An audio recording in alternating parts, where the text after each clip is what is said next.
Bonsoir à tous. Bonsoir, Maître El Hadj Amadou Sall. Bonsoir. Merci d'avoir accepté notre invitation. C'est moi qui vous remercie de m'avoir invité. Vous êtes membre du comité directeur du Parti démocratique sénégalais, avocat de Omar Sarr, secrétaire général adjoint de votre parti. Quelles sont les dernières nouvelles concernant votre client? Oui, les dernières nouvelles, ce sont les nouvelles connues de tout le monde. Au moment où je vous parle, il a été transféré à la prison du Cap-Manuel, où il séjourne sur la base d'une double inculpation par le doyen des juges d'instruction. Une inculpation pour faux et usage de faux en écriture privée et une inculpation pour diffusion de fausses nouvelles. Et pour ces faits, il a été placé sous mandat de dépôt. Je rappelle simplement, et ça me semble absolument important, qu'au moment où je parle, l'Assemblée nationale est en session. C'est une session qui dure, je crois, jusqu'au mois de juin. On confond souvent une assemblée qui est en session et la plénière. Une assemblée peut être en session sans qu'il y ait à la fois, il y aura à la fois des travaux en commission et des travaux en plénière, et parfois aussi des suspensions. L'Assemblée est actuellement en session. Et notre Constitution dit qu'un député, lorsque son assemblée est en session, ne peut pour quelque raison que ce soit ni être poursuivi, recherché, arrêté ou jugé. Sauf à y avoir, disons, à l'autorisation de l'Assemblée. Qu'est-ce que vous faites de ce document venant de l'Assemblée nationale, la commission ad hoc chargée de statuer sur la demande de levée de l'immunité parlementaire des députés Omar Sarr, numéro 1, Abdoulaye Baldé et El Hadj Ousmane Alioune Ngom, décision prise le mercredi 9 janvier 2013, quand ils ont été poursuivis dans le cadre de la traque dite des biens mal acquis. Vous avez réglé la question.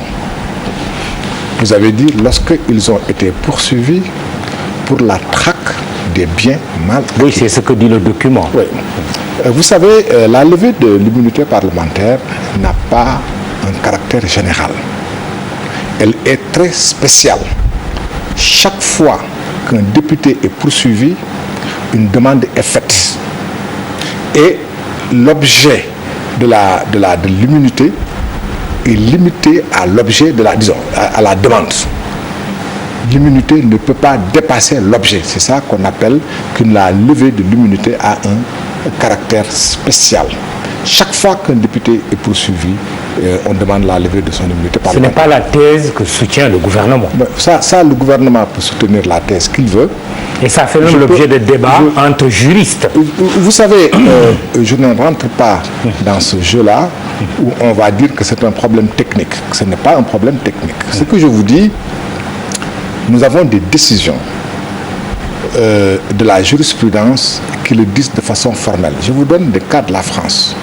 Sous la Ve République, la première fois qu'une immunité parlementaire a été levée, c'est le cas du député François Mitterrand dans l'affaire de l'Observatoire. Depuis jusqu'au moment où je vous parle, actuellement, tous les cas sont connus. Et je peux vous donner le cas de Bernard Tapie, qui plusieurs fois dans la même année a fait l'objet d'une demande de levée de l'immunité parlementaire. Et pour chaque chef de poursuite, l'Assemblée a été saisie, a accordé ou n'a pas accordé. Un exemple au Sénégal? Au Sénégal, il n'y a jamais eu d'exemple. Il n'y a jamais eu d'exemple, mais vous savez, nous ne sommes pas dans un... Cela ne facilite pas la tâche. Non, nous ne sommes pas dans un monde fermé. Quand vous êtes journaliste, les règles de votre profession ne changent pas selon que vous êtes au Sénégal, en France ou aux États-Unis. C'est exactement les mêmes règles. Nous sommes de culture et de philosophie romano-germanique. La France est de culture romano-germanique. Vous prenez notre constitution, vous prenez la constitution française, sur certains aspects, c'est rigoureusement les mêmes phrases. Quand ce sont les mêmes phrases, les mêmes principes philosophiques, les mêmes règles s'appliquent. Il est évident qu'on ne peut pas lever l'immunité d'un député ad vitam aeternam. Alors vous parlez de forfaiture et vous dites même que vous allez saisir la Cour pénale internationale. Vous êtes sérieux quand vous le dites? Mamadou Ibra Kane est-ce que je vous donne l'air de quelqu'un qui ne serait pas sérieux? Je vous dis qu'on vérifie, on consulte un dossier, on étudie un dossier et on n'écarte aucune hypothèse. L'hypothèse de saisir la Cour pénale internationale ou n'importe quelle autre juridiction. Le Sénégal ne peut pas continuer de violer et de ne pas respecter sa signature internationale. Bref, nous n'écartons rien et nous n'écartons rien contre personne. Et toutes les personnes qui peuvent être impliquées dans la violation des droits de Oumar Sarr feront l'objet de poursuites le cas échéant. Alors, selon des sources policières, en tout cas, c'est ce qu'on peut lire dans la presse du jour. Au cours de son interrogatoire, M. Sarr a dit être le seul signataire du communiqué qui lui vaut les poursuites de faux, usage de faux et diffusion de fausses nouvelles à la suite des révélations du journal Le Monde sur l'affaire Lamine Diack. Le comité directeur du PDS assume-t-il les propos de son secrétaire général adjoint? Je vais aller plus loin. Chaque militant du PDS, quel que soit son niveau de responsabilité, assume les propos. Je les assume. Abdoulaye Wade les assume. Karim Wade les assume. Tout le comité directeur l'assume. Est-ce que votre client a dit aux policiers qu'il était le seul signataire du communiqué?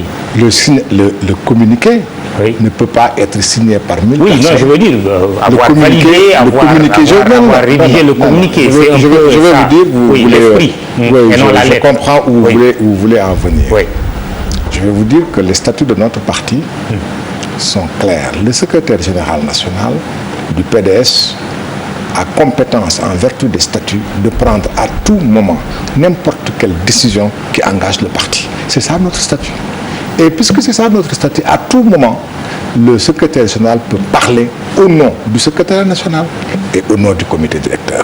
Puisqu'il a délégué, parce qu'il a délégué ses pouvoirs au secrétaire général adjoint qui est coordonnateur. Et là également, c'est la figure dans nos statuts. Il a les mêmes pouvoirs et il seconde le secrétaire général. Je vais vous dire. Oui, mais est-ce que ce communiqué, là, c'est... Oumar Sarr en a discuté avec vous? Mais naturellement, ce communiqué a été naturellement discuté avec la personne morale de notre parti, entre autres. Et je ne vais pas ergoter sur les personnes avec qui Oumar Sarr a discuté ou n'a pas discuté. Est-ce une commission? Est-ce avec le secrétaire général national? Ça importe peu.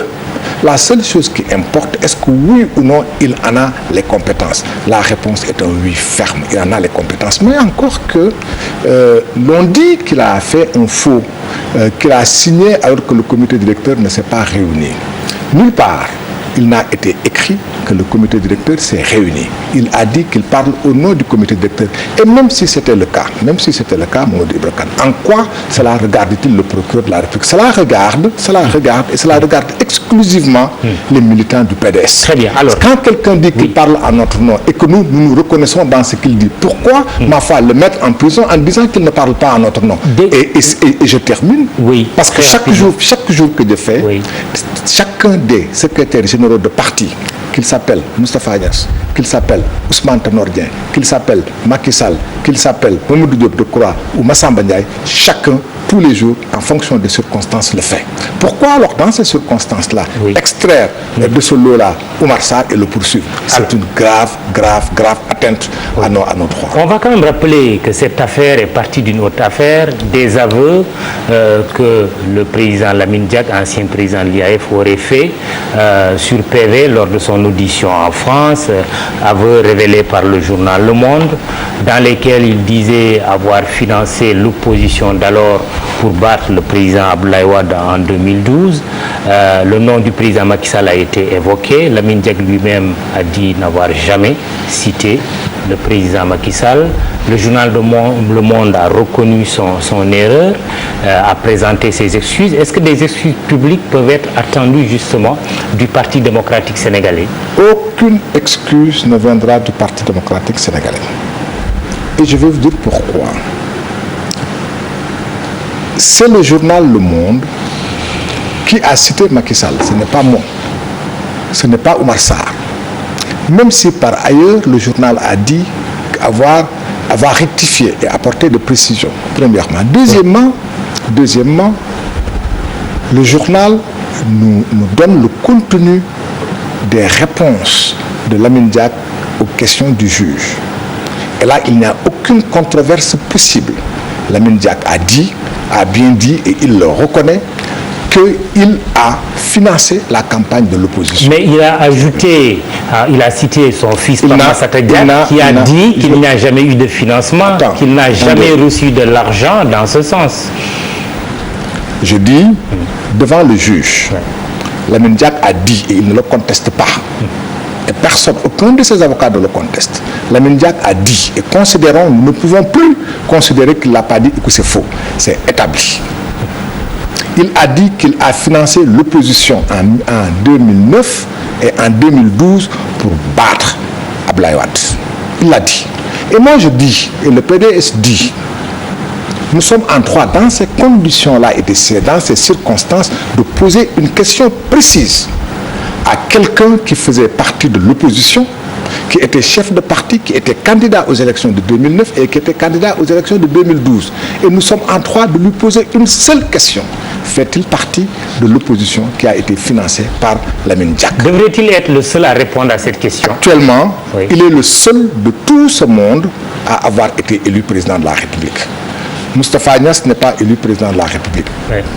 Personne d'autre n'est élu. Et nous, Sénégalais, nous sommes en droit de dire, nous voulons savoir si celui que nous avons élu président de la République s'est comporté de façon digne, loyale et n'a pas été trempé dans des histoires d'argent, de la corruption. Les réponses servies par son ancienne directrice de cabinet, directrice de campagne, ancienne directrice de cabinet de son équipe de campagne, Madame Mimi Touré, ne vous suffisent pas? Absolument pas. Je veux les réponses du principal concerné. Accusation du secrétaire général du gouvernement Abdou Latif Coulibaly contre le PDS, soutenant que votre parti a engagé un cabinet de communication français pour salir le président Macky Sall dans la presse française. Que répondez-vous? Je ne réponds pas parce que nous connaissons, je rappelle simplement ce qu'un de nos chefs religieux disait, je le rappelle en Wolof, Tchouraï lui dak moromam, safara moko atan. La question aujourd'hui, ce n'est pas de savoir qu'est-ce que nous avons fait, qu'est-ce que nous n'avons pas fait. Je dis tout de suite, nous n'avons absolument rien fait. Mais la question, ce n'est pas de répondre à ça, parce que c'est de déplacer la question. C'est de déplacer les véritables questions. Nous disons, quelqu'un a été élu président de la République du Sénégal et les campagnes auxquelles il a participé, ces campagnes sont émaillées du sceau de la corruption et de l'utilisation de l'argent sale. Nous voulons simplement savoir si oui ou non, celui qui est sorti victorieux de ces élections, au moment où il le faisait, était-il oui ou non impliqué? Mais c'est la justice qui serait habilitée à le faire. Alors, si c'est la justice... Même de simples déclarations n'auraient pas suffi peut-être, non?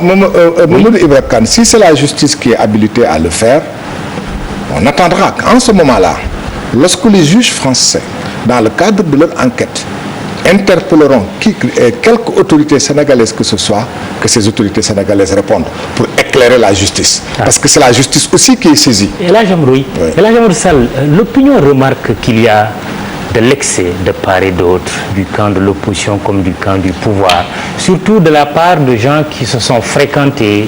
Je prends l'exemple du président Macky Sall, qui a été Premier ministre du président Abdoulaye Wade.